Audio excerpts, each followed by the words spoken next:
Hello అండి, అందరికీ నమస్తే. నేను దిలీప్ కుమార్.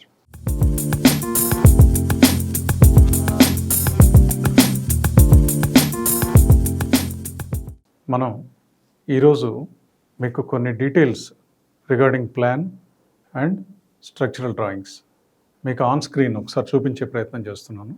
ఎలా రూమ్ అరేంజ్మెంట్స్ ఉన్నాయి, ఏ విధంగా దాన్ని మనం రూమ్ డైమెన్షన్స్ని అర్థం చేసుకోవాలి, అలాగే స్ట్రక్చరల్ డ్రాయింగ్ని మనం ఎలా స్టడీ చేయాలి అనే ఒక విధానాన్ని నేను ఒకసారి అలా చూపిస్తాను. చూడండి, ఇంకేమైనా ఫర్దర్గా డౌట్స్ ఉంటే కనుక ఏదైనా పర్సనల్ కన్సల్టేషన్ అవసరం అనుకుంటే కలిసి మాట్లాడచ్చు. లేదంటే మీరు ఎవరి దగ్గర నుంచి అయితే ఆ డ్రాయింగ్స్ తీసుకుంటున్నారో ఆ స్ట్రక్చరల్ ఇంజనీర్ని కానీ లేకపోతే ఆర్కిటెక్ట్ని కానీ మీరు సంప్రదించి దీనికి సంబంధించి ఇంకా ఏమైనా డౌట్స్ ఉంటే కనుక మీ యొక్క నిర్మాణానికి సంబంధించినటువంటి ప్లాన్ దాన్ని సరిగా అర్థం చేసుకునేందుకు ఇది ఉపయోగపడాలని ఒక రిఫరెన్స్ ప్లాన్ మీకు ఎక్స్ప్లెయిన్ చేసే ప్రయత్నం చేస్తున్నాను. ఇది గ్రౌండ్ అండ్ ఫస్ట్ ఫ్లోర్కు సంబంధించిన ప్లాన్. ఇది యాక్చువల్గా this plan is prepared for the purpose of farm house, not a regular residence. Reference పర్పస్గా మీకు చెప్పడం జరుగుతుంది. మీరు చూడొచ్చు, ఇక్కడ గ్రౌండ్ ఫ్లోర్లో ఒక పెద్ద door. This is an east facing house and ఎంట్రన్స్లోనే ఒక పెద్ద లివింగ్ ఏరియా తీసుకోవడం జరిగింది.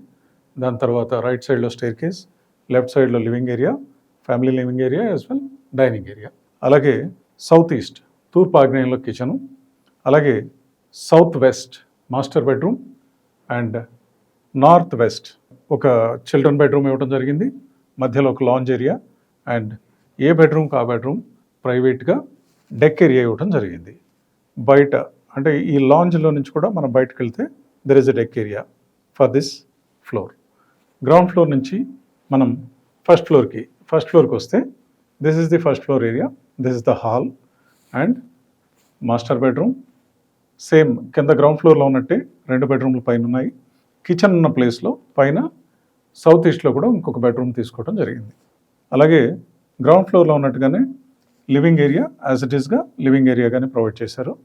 కానీ ఇక్కడ ప్రతి బెడ్రూమ్కి ఇండిపెండెంట్ బాల్కనీ, అలాగే లాంజ్కి ఈ ఫ్యామిలీ లివింగ్ ఏరియాకి కూడా ఎల్ షేప్ బాల్కనీ తీసుకోవడం జరిగింది టు ఎన్ష్యూర్ ఒక proper view of their farm land. So this is of the floor plan is. దీనిలో మీరు చూడొచ్చు, ఎక్కడికక్కడ డోర్స్ ఇలాంటివన్నీ మార్క్ చేసి ఉన్నాయి. అలాగే టాయిలెట్ పోర్షన్స్ కూడా స్పెసిఫైడ్గా పెట్టారు. ఇవన్నీ almost they are following to the vastu norms. And మనం ఇక్కడ ఒక centre line drawing for the columns చూద్దాం. ఇది రీసెంట్గా మేము బిల్డ్ చేసిన ఒక ఇండిపెండెంట్ హౌస్కు సంబంధించినటువంటి ప్లాన్. దీనిలో ఒక లిఫ్ట్ కూడా ప్రొవిజన్ ఇచ్చాము. ఇది lift and around the lift we have 3 flights of స్టైర్ case. ఆ స్టైర్ కేస్ డ్రాయింగ్ మీకు నేను తర్వాత చూపిస్తాను. దీనిలో కాలమ్స్ ఉన్నాయి చూడండి.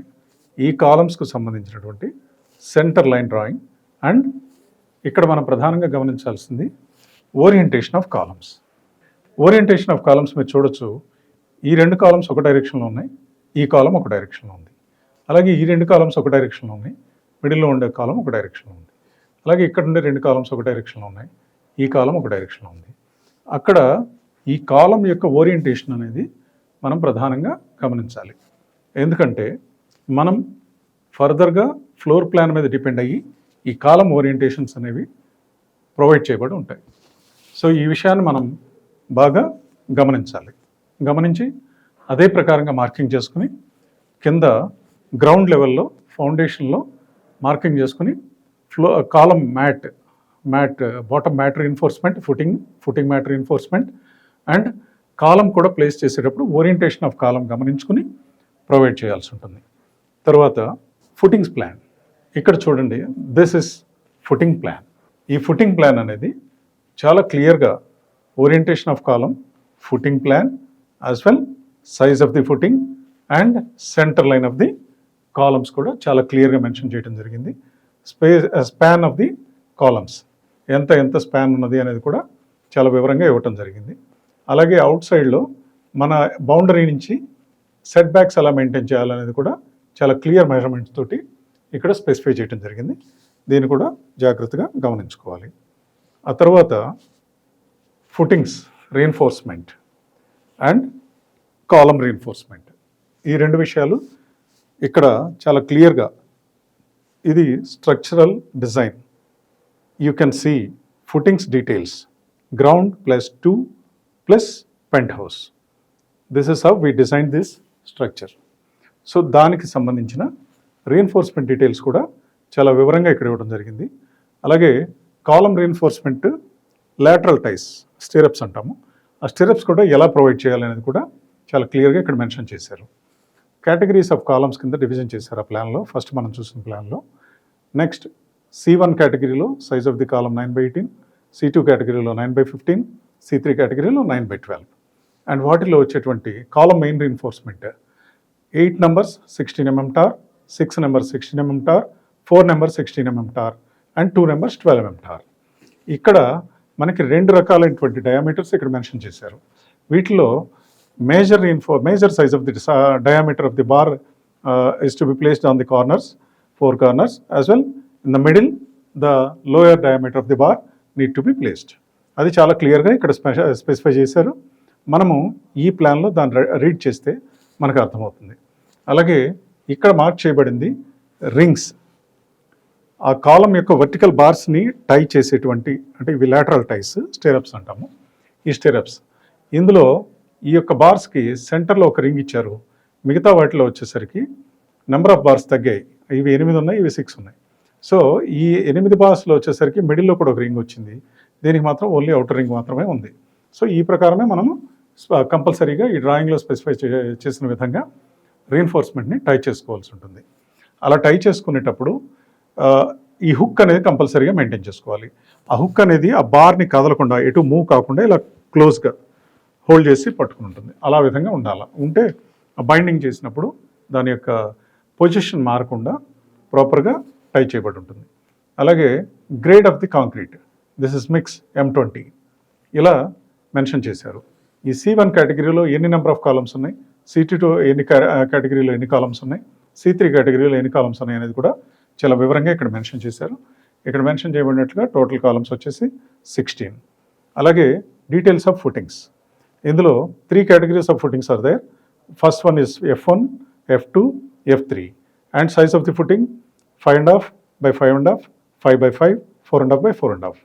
and thickness of the footing depth, that is called depth of the footing. So ఇది 15 inches, 12 inches and 12 inches.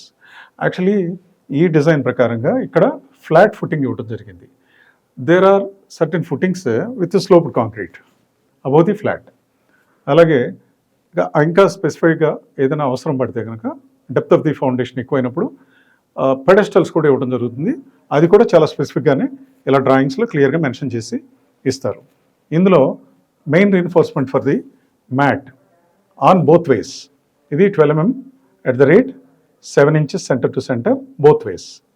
ఇవి నంబర్ ఆఫ్ ఫుటింగ్స్ 6 ఉంటాయి. ఈ 12 mm 8 inches centre to centre both వేస్ 6 ఉంటాయి. 12 mm 8 inches centre to centre both వేస్ ఏమీ లేవు. అంటే all ఈ కేటగిరీలో ఉన్నాయి. అంటే ఇవన్నీ యాక్చువల్గా ఈ F3 కేటగిరీ అనే footings, this belongs to lift and it is a combined footing for 4 columns and it has a separate design. It is separately given, that is not shown here. ఇక్కడ ఈ యొక్క డెప్త్ చూడండి, this is ground level. Ground level నుంచి మనం ఎంత depth excavate చేయాలి, ఆ తర్వాత కింద bed concrete to have an even surface to place the footing mat we need to lay the PCC concrete. ఈ PCC కాంక్రీట్ అనేది ఇక్కడ 4 inches డెప్త్ స్పెసిఫై చేశారు. గ్రౌండ్ కండిషన్ బట్టి అవసరం పడితే మనం 4 inches బదులుగా 6 inches కూడా వేసుకుంటే మంచిది. అలాగే దీనిపైన ఫ్లాట్ డెప్త్, ఇక్కడ ఫ్లాట్ డెప్త్ స్పెసిఫై చేశారు, ఆ విధంగా వేసుకోవాలి. ఇక్కడ ఫ్లాట్ అంటారు, కొంతమంది డెప్త్ ఆఫ్ ది ఫుటింగ్ అని కూడా చూపిస్తారు. సో ఆ విధంగా మనం స్టడీ చేసుకుని వేసుకోవాలి. ఇక్కడ ఇది వైబ్రేటెడ్ రీఎన్ఫోర్స్మెంట్ సిమెంట్ కాంక్రీట్ 1, 1.5, 3 అని మెన్షన్ చేశారు. So this is how we need to read these drawings. So ఈ డ్రాయింగ్ మనకు ఒకసారి అర్థమైన తర్వాత ఇంకా మ్యాక్సిమం డౌట్స్ అనేవి ఉండవు. ఏదైనా ఫర్దర్గా డౌట్ అంటూ ఏర్పడితే మనం డైరెక్ట్గా ఆ ఆర్కిటెక్ట్ని కానీ లేదంటే సంబంధిత స్ట్రక్చరల్ ఇంజనీర్ని కానీ కనుక్కొని తెలుసుకోవచ్చు. అలాగే ఇదంతా చేసిన తర్వాత మనం బిఫోర్ కాంక్రీటింగ్ ఒక్కసారి స్ట్రక్చరల్ ఇంజనీర్ గారిని మన యొక్క సైట్ని విజిట్ చేయమని చెప్పడం మంచిది. ఎందుకంటే వారు ఏదైతే డిజైన్ స్పెసిఫై చేశారో తెలియకుండా బై ఓవర్లుక్, ఇప్పుడు ఇది ఎందుకు చెప్తున్నానంటే సైట్లో ఇంజనీర్స్ ఉన్నప్పుడు మనకి ఎలాంటి ఇబ్బంది రాదు. సైట్లో కనుక ఇంజనీర్స్ లేకుండా ఓనర్సే వర్క్ ఎగ్జిక్యూట్ చేసుకునేటప్పుడు ఎవ్రీ టైం వాళ్ళు సమయాన్ని వెచ్చించి అక్కడ ఉండలేరు, వర్కర్స్ పైన డిపెండ్ అవుతారు. కనుక ఎప్పుడైనా వారి తరఫు నుంచి బై మిస్టేక్ ఏదైనా జరిగిందనుకోండి, చేసిన వాళ్ళకి తొందరగా వాళ్ళ తప్పుని గ్రహించలేరు, కరెక్ట్ అనుకునే చేస్తారు. అలాంటి మిస్టేక్స్ ఏమైనా ఉంటే కనుక వాళ్ళ విజిట్లో వాళ్ళు ఫైండ్ అవుట్ చేయగలుగుతారు. బిఫోర్ కాస్టింగ్ ఫుటింగ్స్ ప్రాపర్గా మనం ఎన్ష్యూర్ చేసుకోవాల్సిన అంశాలు మనం గమనించాం కదా. మరిన్ని విషయాలు మరో వీడియోలో మళ్ళీ మనం తెలుసుకునే ప్రయత్నం చేద్దాం. సో ఈ వీడియో కనుక మీకు నచ్చినట్లయితే please like, share and subscribe. Quote of the day: Optimism is the faith that leads to achievement. Nothing can be done without hope and confidence. Thanks for watching.